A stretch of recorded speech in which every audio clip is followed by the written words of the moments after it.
Hello and welcome to Storytime with Ranger Nathan. I'm, of course, Ranger Nathan, and I'm a park ranger at Rosie the Riveter, World War II Homefront National Historical Park.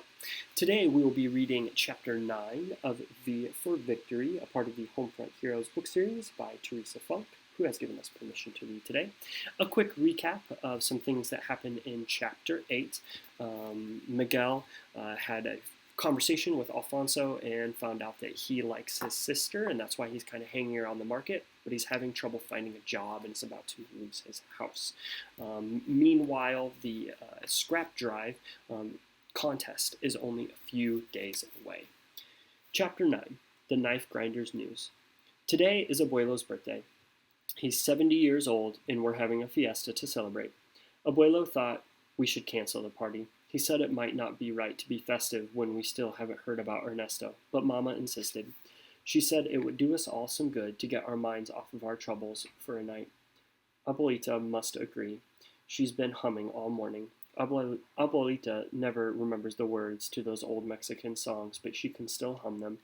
I've tried to teach her, but the words never stick, and eventually she swats me away like a fly.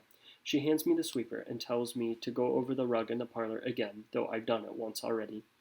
Everyone will stay in the backyard because of the heat, but Abuelita wants the house spotless anyway. You'd think the King of Spain was coming for a visit. This morning Papa and I strung paper streamers from the back porch to the trees at the edge of our yard. We took one of the piñatas from the front window of the store and hung it from a high branch for the children. We carried the dining room table and a smaller side table into the yard and covered them with Mama's best tablecloths.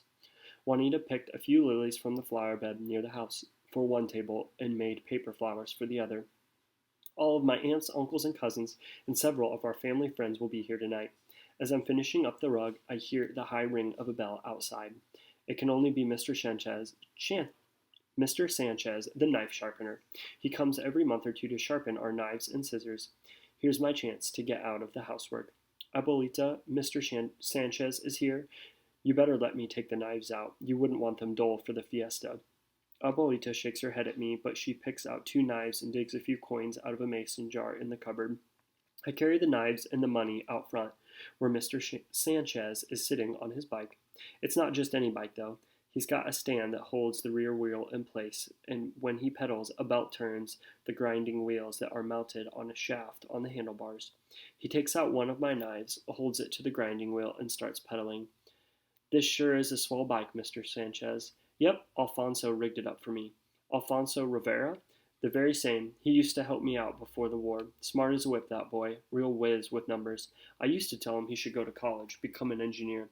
But then the war started and he joined up. Have you seen him since he came home, Mr. Sanchez? You know about his arm? Yeah, I know. I rang by his house a couple of weeks ago to see if he needed any grinding. He asked about my son, and we talked a bit about the war. Mr. Sanchez leans into his work, and the knife sparks a little. Did Alfonso tell you what he did during the war? Oh, sure. Alfonso was a medic. Not many men braver than the medics. I suspect he saved quite a few lives during the Battle of Guadalcanal. Some pretty fierce fighting there, and it sounds like he might have pulled more than a few men to safety. So he was a hero. I suppose so, but he'd never think of himself that way. Not Alfonso. Mr. Sanchez tests the sharpness of the blade with his thumb and hands it back to me. I get the light of an idea. Maybe you could hire him again, Mr. Sanchez. He sure could use the work. The bank is about to take his house. Mr. Sanchez raises an eyebrow. I'm sure sorry to hear that, but I never did pay Alfonso. He just helped me out.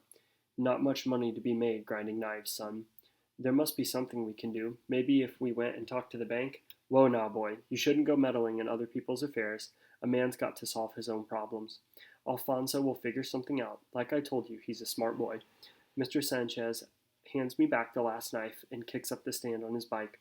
I drop down on the porch steps and listen to the sound of his bell as he moves up the street.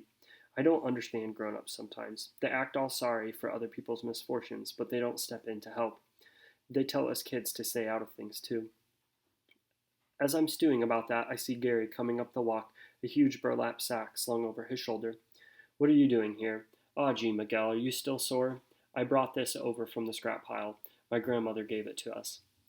I thought you wanted to take your half. I never said that. You did. You still want to win, don't you? Of course I want to win. I can't resist my curiosity now. So what'd she give you? Gary beams and turns the sack upside down. Out topples a tea kettle, a coal bucket, and an old gasoline can. That's worth a few pounds right there, I say. Yeah, ain't it great? Let's put it with the rest. We scoop up our loot and rush off to the lawn to the Muellers. When we unlatch the fence, Gary whistles a high, shrill whistle. Look at that brass headboard. Where'd you get that? Mr. Garza. That's swell. Hey, Gary, we're having a party tonight. All my cousins will be there. You want to come? Sure. Good. Come at 7 o'clock. You can bring Alejandro if you want. We can get up a game of baseball at Mr. Garza's. Can you bring your bat? That's the only reason you're inviting me? Nah, of course not, I say, blushing. It's not the only reason, but it's one of them. Gary's the only kid I know with a decent bat. The rest of us use sticks. But he lost his baseball a year ago, so we always use mine. Neither one of us owns a mitt, but that's okay. Most of the kids on the block just use their hands anyway. At that moment, we hear the exciting squeals of Sylvia and Juanita coming from the house. Must be Carlos, I explain, Sylvia's boyfriend. He's home for a visit. I should go. Gary nods. See you tonight, then. Abuelo has stepped out onto the porch, looking for me, no doubt, or trying to escape the giddiness inside the house. He waves me over to the table and chairs on the porch, and we sit. He fans himself with his hat, and I search for something to say. So, how does it feel to be 70? Abuelo gives me a sidelong look. I was a boy myself once, you know. I haven't always been an old man. You're not old, Abuelo. Abuelita says you're still strong as an ox. Abuelo's eyes lit up. Let's see if that's true. He takes off his jacket and props his elbow on the wooden table.